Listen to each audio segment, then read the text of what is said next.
this video on why fascinating facts on the brain can actually stop you from successfully changing behaviors.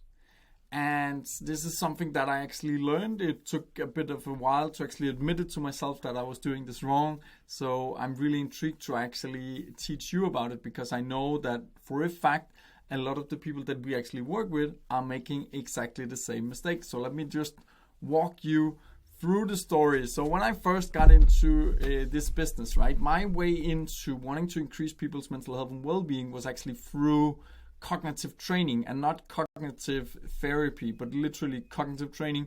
In the same way we can go for a run or lift weights in the gym, we can literally train our brain. And the first thing we did we did a huge study on the entire field, right? And I actually have the book right here in front of me, and it's really heavy stuff, fascinating read about the brain and everything, right? And it's not something that we came up with. We use a lot of references of other people that have done this side of stuff before us, because I think it's quite important that if we're doing something like this, we really need to be aware that we are doing it from a scientific point of view. But the story that I want to tell you is actually that when I got into this, I was so fascinating about the fact, right? And the fact of the brain is that it is literally very, very fascinating. And the more that we know about the brain, the less we actually know about the brain, which is just tremendously fantastic. And we can talk about in another video about how fascinating it is that it takes you so little effort to drive your car, and the 10 biggest tech companies still haven't succeeded in actually building a self-driving car that can do the same thing as you can without actually paying too much attention.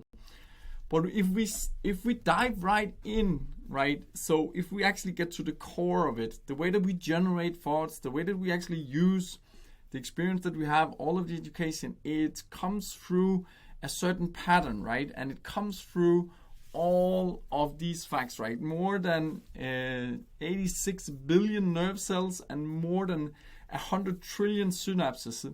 And this is really, really fascinating, because this is what we can change with cognitive training.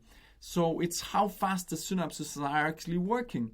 So that's the thing that we can actually train. So it's not like if you do cognitive training, certainly you're going to have new knowledge. But if you do the cognitive training, you will actually be able to have more of that. You would actually be able to require more of new knowledge, but also to be using the knowledge that you already have at hand.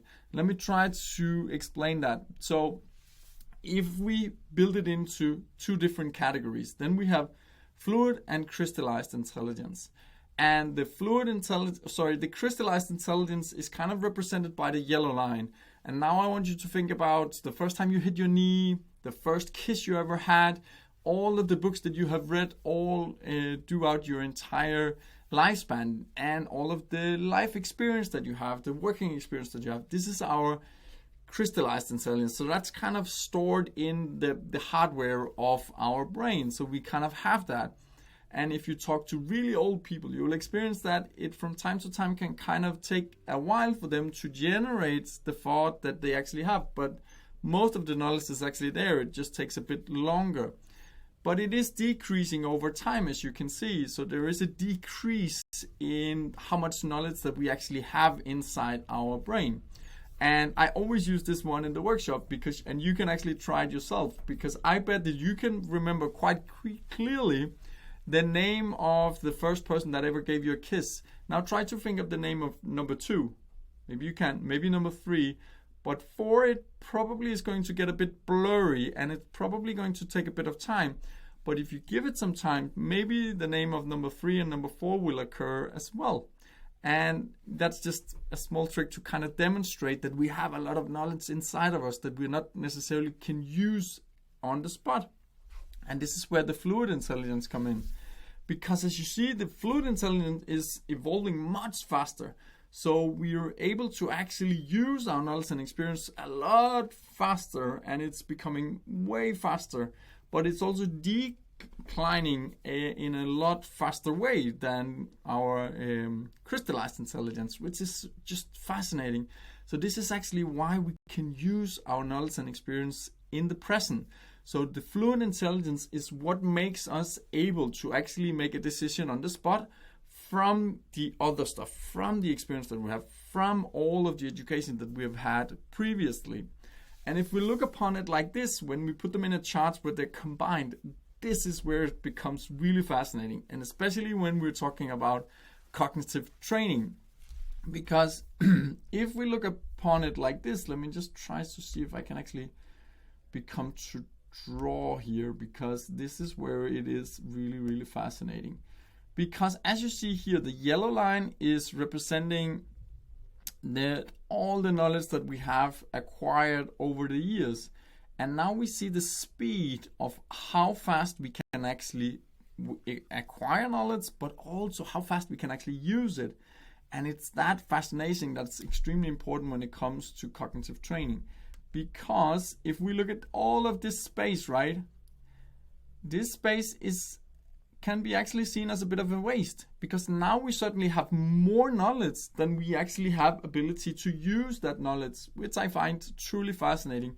And what most people don't realize is that it's actually happening already at the age of 40, that we are getting to have more knowledge than we have ability to actually use that knowledge. And this can literally be transferred into a everyday situation, because the bad thing about the fluid intelligence is that it's extremely fragile. So you can literally destroy it immediately or very fast with your bad mental habits. So for example, if you take the smartphone and you use it a lot, that doesn't mean that you're going to forget all of the education. That doesn't mean that you're going to forget all of the years of experience that you have in your work site.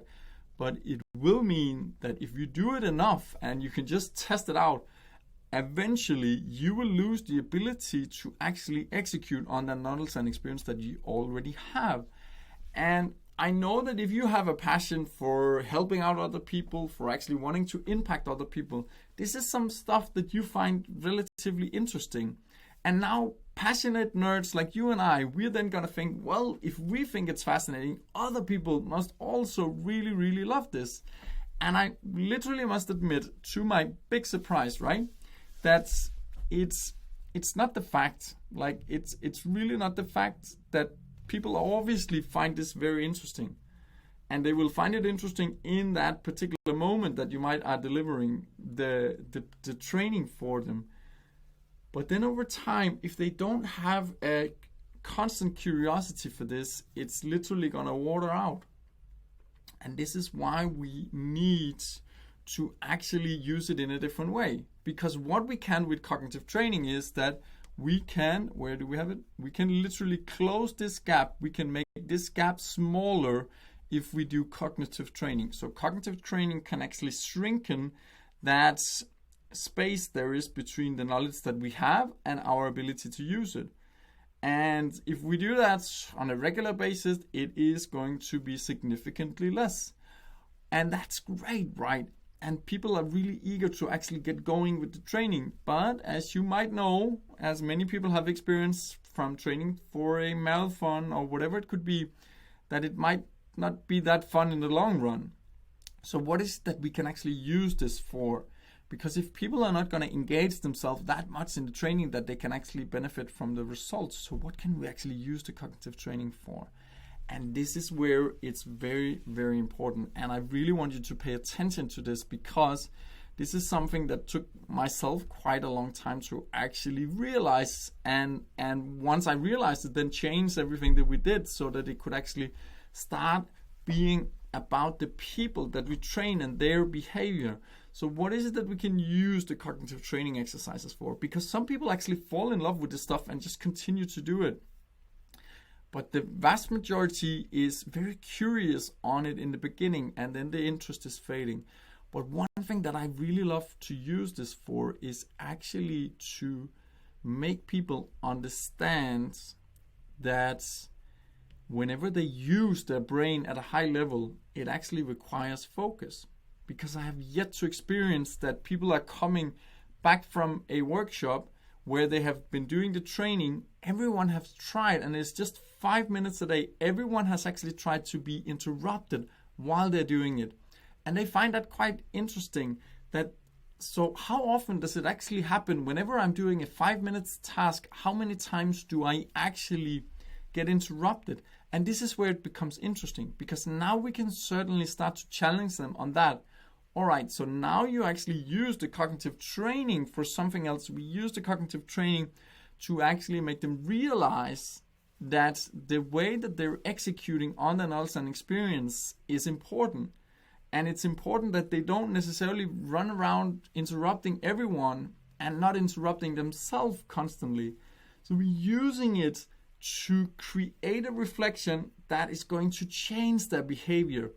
And that's something that we as people with passion for wanting to change other people's behavior and increasing their mental health and well-being, we need to be very much aware that we're not trying to give them knowledge because it makes us feel good, but we need to give them knowledge so that it will generate reflection at them, so that they will start having a curiosity for changing their behavior to impact not only themselves, but also other people.